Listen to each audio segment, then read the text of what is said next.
Good afternoon. So we're talking about growing up gay, sexual abuse, and drug addiction. My client, I've changed his name and his location and his age, but he is late 30s, Latin from South America, and we'll call him Chris. And Chris grew up gay.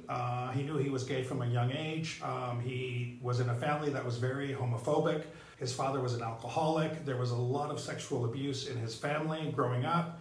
And so by the time he was, 13 or 14 or 15, boy, did he need a drink, right? And so this is the kind of thing where we can look at people's past and the kind of, pathologies that they experienced, and we can say, wow, he sure was a candidate for alcoholism. And so what we do here with EMDR is we look at some of these past memories and see which ones occupy the most bandwidth, where they have the most amount of trouble or conflict, and we look at those emotions. We connect the emotions to the memories. We do a lot of eye movement, and we pull out those memories and make them objective. We make them detached. And so we can get a sense of objectivity and a sense of relief by being able to say, this happened to me.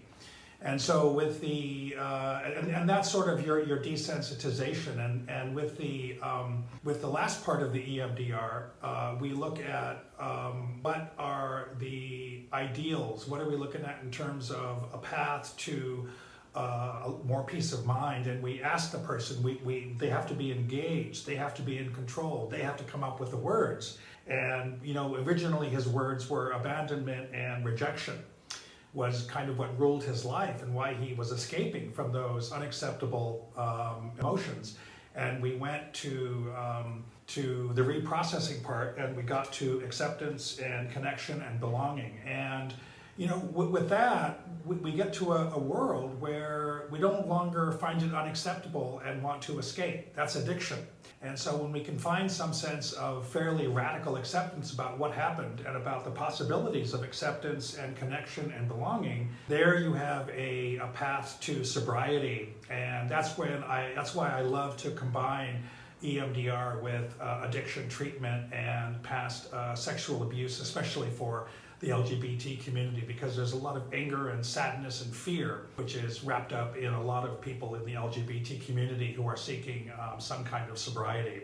So I hope that helps, and I'm going to be doing one of these every day with former clients, and names are changed, countries are changed, ages are changed, and so make sure to protect their anonymity.